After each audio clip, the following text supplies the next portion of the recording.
With Chapter 3, we continue our discussion of chemistry, but in Chapter 3, we're focusing specifically on carbon and four types of molecules that are vitally important for living organisms.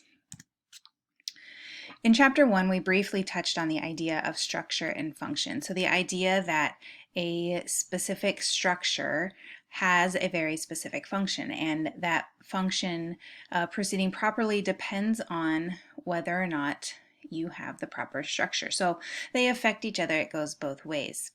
And that applies to molecules as well. So molecules have unique shapes. They have unique structures, they have unique configurations of electrons and size, and all of those shapes and structures are critical for cellular functions.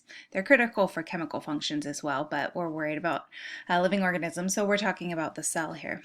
So we talked a lot about water in Chapter 2. Water has a very specific structure. That structure gives it polar qualities, polar qualities, and allows it to form hydrogen bonds, which are really, really important. We saw 5 separate properties of water that really affect the way that life happens on Earth. But we're talking about carbon here, and carbon also has a very specific structure. If you look at methane down there on the bottom, we have 1 carbon atom and 4 hydrogen atoms, and that's very typical of carbon. It likes to form 4 bonds. And carbon forming 4 bonds is going to be the basis of a lot of our biological molecules. But one way we can illustrate this idea of structure and function, and one of the examples that our book uses to show the importance of chemistry and structure and function in living organisms, are opiates. So how do opiates work? Opiates are drugs such as morphine, methamphetamine, that mimic natural chemicals in our body. So if you look at that picture of an endorphin on sort of the middle of the screen, the left-hand side of that image, endorphins are molecules in our body that send signals to our brains. Those signals from endorphins tend to be kind of happy signals, relaxing signals.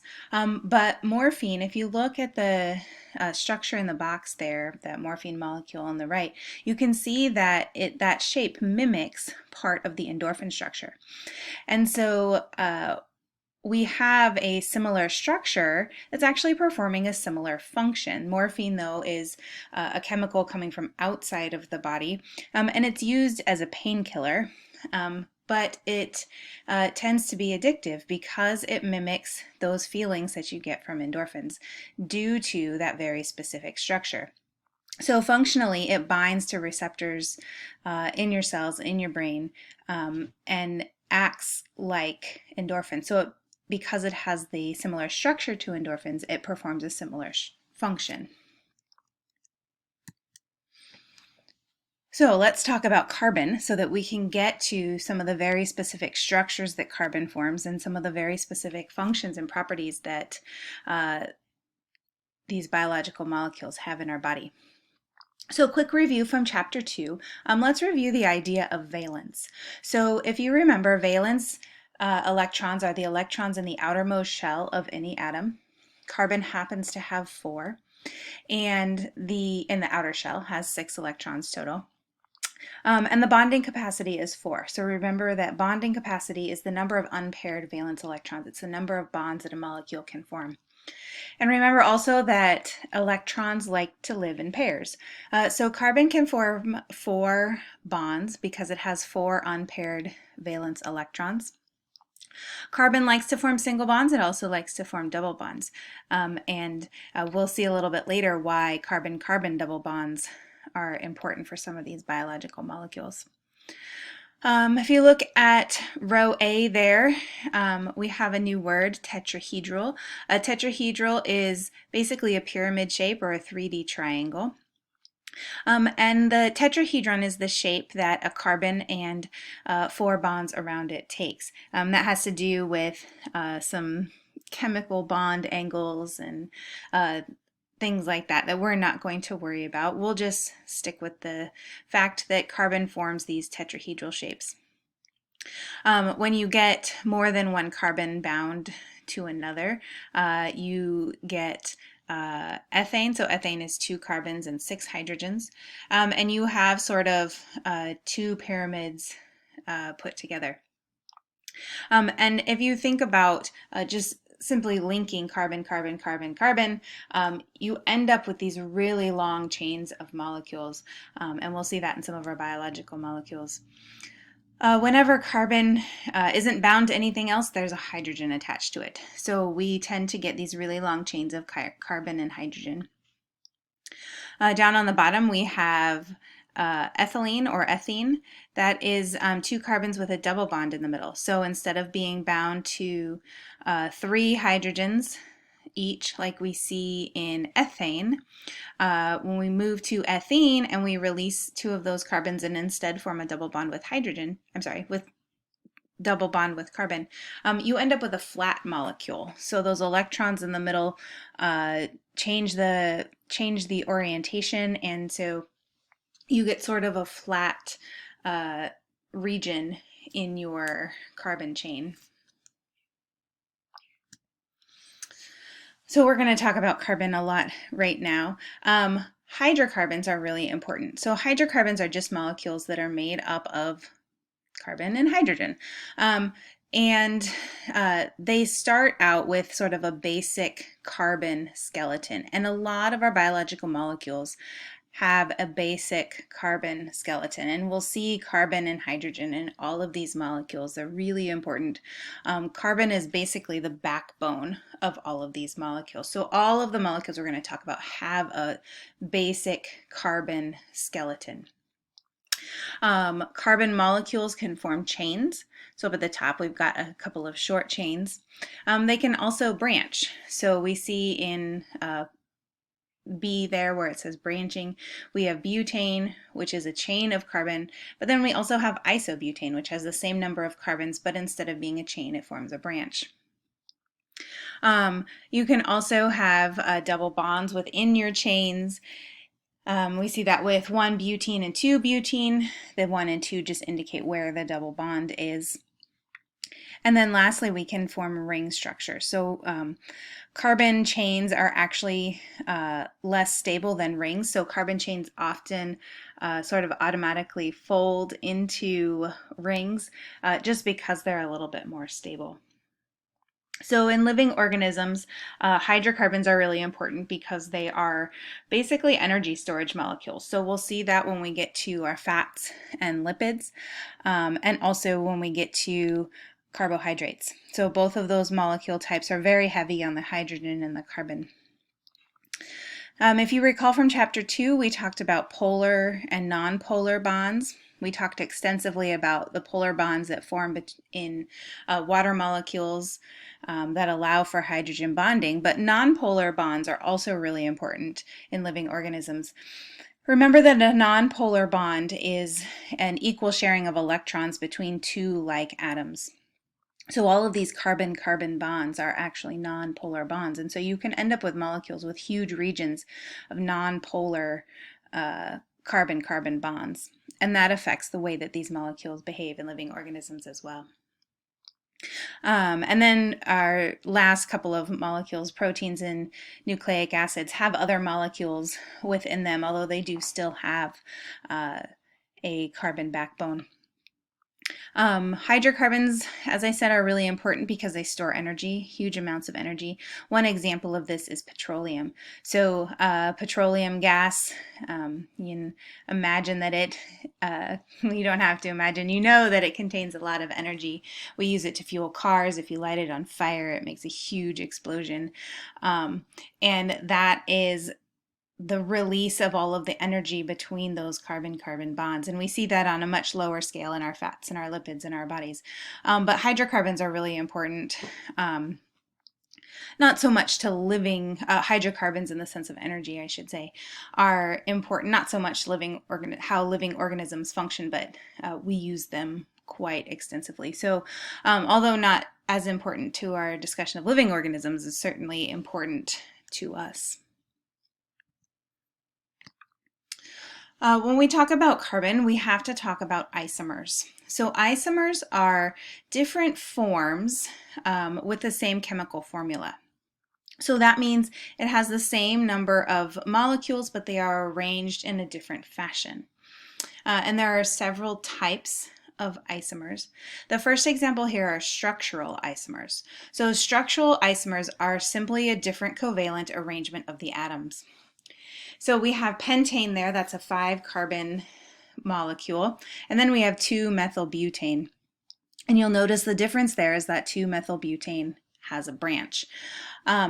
This is a relatively small, simple molecule. There's really only 2 isomers here. But if you add more to that carbon chain, if you extend that pentane molecule into a larger carbon chain, you can get a whole variety of different branches that will produce different structural isomers. It doesn't mean that all of those isomers exist sort of naturally or exist in living organisms, but the potential for making these extremely large, complicated carbon molecules is really there because of this idea of isomers. Our second type of isomers are called cis-trans isomers. So we do talk about use the term cis and trans quite a lot in biology. Cis means same, and trans means opposite or across. So a cis-trans isomer is a similar covalent bond between 2 atoms. Generally, there's a double bond on a carbon, but they differ in how the functional groups are situated around that double bond. So if you look at our example there, we have 2 carbons, double bond in between them, and we have those functional groups just labeled X. That's just saying there's something stuck here. We're just going to call it X. The one on the left has the X's on the same side of that carbon-carbon double bond. So we've got the functional groups on one side and the hydrogens on the other. In a trans isomer, those functional groups are found opposite across a double bond. So you see the X on the bottom left and the top right are on opposite sides of that double bond, and then of course the hydrogens are also opposite sides. On the right, we have malic acid and fumaric acid showing the difference between the cis and trans isomers. So again, on the left, we have the cis. You see that COOH functional group on the left-hand side of the double bond, and then in the fumaric acid, you have it across the double bond. So remember, we're talking about structure and function. So each of these isomer molecules are going to have a different function. They're going to behave differently in a chemical reaction. Our last type of isomer is called an enantiomer. So an enantiomer is, again, where you have the same chemical formula, but instead of sort of branching or movement around a double bond, you actually have the formation of a mirror image. So in here we have an example of a molecule with a carbon in the center. We call this an asymmetric carbon, and that just means that the molecules around it are placed differently. So we have the carbon-oxygen functional group up at the top, and then we have that nitrogen functional group there, the blue ball attached to the carbon. So in an enantiomer, you have a mirror image. This means that you cannot turn one of them and superimpose it on the other. So if you hold up your hands, like this picture, you'll see that you basically have a left and a right-handed molecule. That's what that L and D isomers mean. It means left and right isomers. They're left and right forms. No matter what you do, you cannot superimpose your hands. You can't have your thumbs in the same place, both facing the same direction at the same time. And we see that with this molecule. No matter which way you turn or rotate that carbon, you cannot superimpose these molecules. So enantiomers are important in medicine. Really, all of these isomers can be important in medicine. But one example of this is ibuprofen and albuterol. So these are enantiomers. One's a painkiller and the other's used in inhalers. So again, we have different structures, different functions. Although they have the same carbon skeleton, carbon formula, they have different function because of their structure. Another one is methamphetamine. So methamphetamine is an enantiomer with an over-the-counter decongestant. So if you go down to your local pharmacy, there are certain decongestants that you have to provide information about yourself before you purchase it, because they want to keep tabs on who's purchasing this, so you know that they're not converting it into methamphetamine. Please don't do that. I am not condoning that. But that's just a way to sort of emphasize the importance of these isomers, that when you change their structure, you also change their function. So I have a couple of examples here if you want to pause and see if you can figure out which type of isomers we have. You're welcome to ask in class. I can go over these if you would like. All right, very often our our carbon structures or carbon skeletons have what we call chemical groups or functional groups. These are groups of molecules that are attached to our basic carbon skeleton. And these chemical groups give our molecules unique properties. So here we have a steroid. A steroid is a lipid. We'll talk about lipids and steroids in a few minutes. And if you look at it, you look at the difference between the estradiol and the testosterone. You can see that they are largely the same. They have this 4-ring structure. On the top, we have a methyl group and a hydroxide group. Those are the same. But if you look at the left side, you see that estradiol has an OH down there on the bottom. Testosterone has a double bonded oxygen, and then it also has a methyl group. And that changes the function of the molecule. So these are both hormones in humans. Estradiol is a female hormone. It's a precursor to estrogen. And then, of course, testosterone is a male hormone. So they're very similar in structure, but they have slightly different functions due to these functional groups. So your book gives us a really nice diagram of chemical groups or functional groups. And they're important because they allow molecules to participate in chemical reactions in a very specific way. And they also give molecules very specific properties. Some of them act as sort of tags or signals. Some of them make nonpolar or polar regions, acidic regions on molecules. That essentially change their function. So we have some of the major functional groups here. Hydroxyl group is a major one. That is the one that is involved in our pH scale. When a when a molecule releases a hydroxide, it can make solution more basic. They're quite reactive. Oxygen will often lose that hydrogen there, so it can also behave as an acid. And then we've got our carbonyl group. This is a carbon double bonded to oxygen. Carboxyl group, a carbon, double oxygen, and a hydrogen. And again, all of these groups will give molecules very specific properties. You don't need to memorize these. It might be helpful because I will use these names as we're going through, and so it might be helpful for you to memorize some of these just so you know what I'm talking about. Maybe think about what type of properties they might have. That phosphate group down there on the bottom is really important. We'll see that again when we get to nucleic acids, and then it's also important in our energy molecule ATP. So ATP is a modified nucleotide. We'll talk about that in a minute when we get to DNA. But you'll see here it has 3, excuse me, pardon me, sorry about that. You can see that ATP has those 3 phosphate groups there. Those are really the sort of energy containing region of adenosine triphosphate. And we will come back to ATP when we get to Chapter 6, 7, and 8 when we're talking about energy storing molecules. But that's a really important phosphate group because it helps drive a lot of the energy reactions in our cells. So when we talk about carbon skeletons and carbon molecules, we have to talk about a couple of terms. One is macromolecules. So macromolecules are just really large molecules.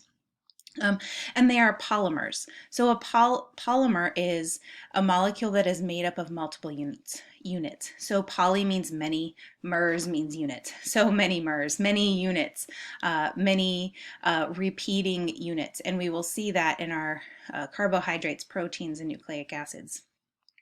All of these molecules are extremely large polymers.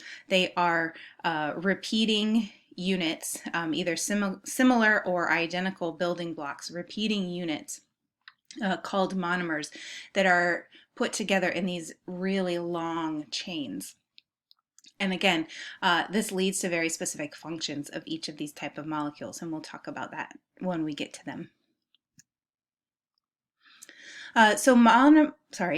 Monomers are built into polymers, and polymers are broken down into monomers by a couple of specific types of reactions. So you build molecules using what we call a dehydration reaction. So you synthesize these polymers by linking together the monomers, and we call it a dehydration reaction because you basically remove molecules to form water. So you remove water from the reaction when you link these monomers together. So on the left-hand side, example A shows a hydrogen and an hydroxide there. As the cell or chemical reaction links this polymer together, links a monomer to a short polymer, you get the release of water. So that's why we call it a dehydration reaction.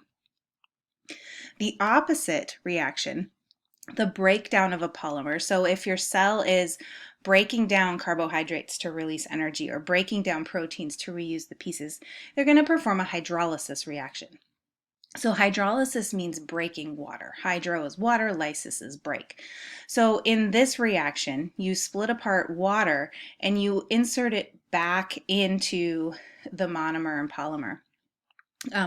And this interrupts the bonds between the polymer and sort of allows the monomer to be removed. Both of these reactions are mediated by enzymes. So enzymes are quite often proteins that work on chemical reactions. So they speed them up by binding the reactions, changing the reactants in some way that allows them to produce a chemical reaction. In this case, the making or breaking of these big polymers.